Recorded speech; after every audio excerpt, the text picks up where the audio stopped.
Hi there, five down and two to go in the Finnish national final selection for Eurovision, which has been a really strong one so far, let's to say the least. I've been really enjoying listening throughout these songs for the last couple of days, and I hope we're just going to keep on the same track. Today, it is time to listen to Ylivoimainen by the group Kuumaa. I assume that's not how you pronounce either of the names, but I made an effort. Let's listen to what the song sounds like, and I'll talk about that.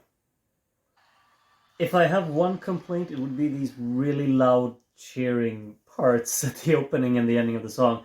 But as a song, I loved this. I already know that I'm gonna struggle so much trying to like rank the for my tier list video for UMK23. It's gonna be impossible.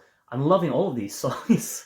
I think this one has so much that really stands out about it. I love the sound design in this song and just the whole atmosphere that it has. It's very kind of industrial in the tone. It's a bit metallic in the sound design, I think, here and there. Not really that it has like a production that really sticks with me, and it's not like overly punchy. It's not overly glossy. It's not overly processed.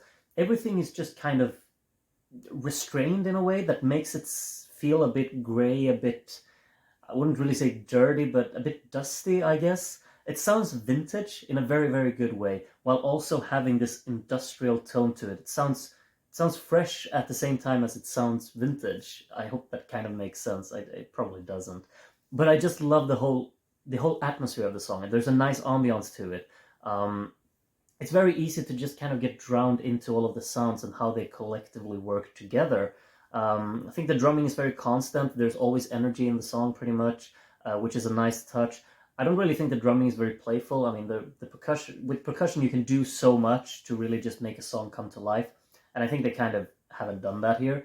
But at the same time, I guess that's part of its charm as well, because I got so heavily invested into this that it didn't need to do any kind of fancy fills or playfulness with the drumming overall. It just was a song, 3 minutes, pretty simply structured, but just really enjoyable all the way throughout. And I think that's really what stuck with me. And how to make the song enjoyable? Have a killer melody, and I think that's what they really do. Love the chord intervals in the chorus. I mean, the verses are pretty straightforward, not really too much interesting going on there. Nice bass walks, has a great sound to them, but then when the chorus hits, that's really when you get the melodic impact of just greatness for me personally. I love the chord intervals. I love the instrumentation here as well. It has this. I've already talked so much about it. It's this vintage industrial feeling to it. Sounds great. You have like these small details with electric guitars, just kind of plucking notes in the background. Really carefully placed in there to just really fill it out.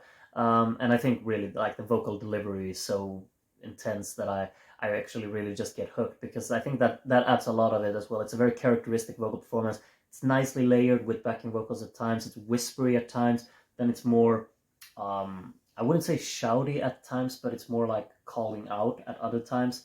Also, a big strong point in the song is, of course, the structure with how from each chorus you kind of go into the second part of the chorus where you throw in this, I guess, just kind of sing along chanting melody without any lyrical content. But these sections, they keep up the energy that the chorus has already established, and then they do this call response technique with the vocal part and then the synths responding to that. And it's also it's very carefully placed with the sounds that they use here. The instrumental has been carefully put together just to make it work and make it really collectively, what do you call it, like correspond or collaborate, I guess you say, because it works so well together. It's you can't just throw in a if you do the vocal chanting the way you do it, you can't throw in a saxophone on the other side to do the response part, because it's going to clash with the atmosphere of the song. I think they've carefully chosen each instrument and each sound very well in this song to really just make it feel cohesive. I think that's the main thing here. Brilliant vocal delivery as well. I gotta say, I'm just hooked by this vocal. I think the melody is fantastic. It's a bit unexpected. It's very constant, which just adds um, a rhythmic impact to it that I really really enjoy, and how that works as well with the chord intervals and the sound design of the instrumental. I think everything just works together so well.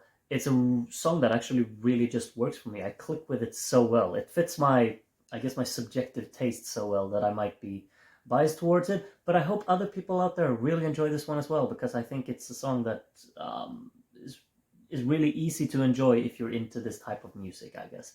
I have a lot of fun with it. I'm gonna listen to it tons. I already know I will. Do tell me what you think of the Ylivoimainen in the comments, and please, actually, please leave comments, because I always love reading them. They're like the highlight of my YouTube career. It's just reading comments. I really enjoy it. So leave a comment. What do you think of the song, or anything else you have on your mind? I hope to see you in the final review as well. And then, of course, I also hope to see you in the tier list video I will be making after listening to all 7 songs.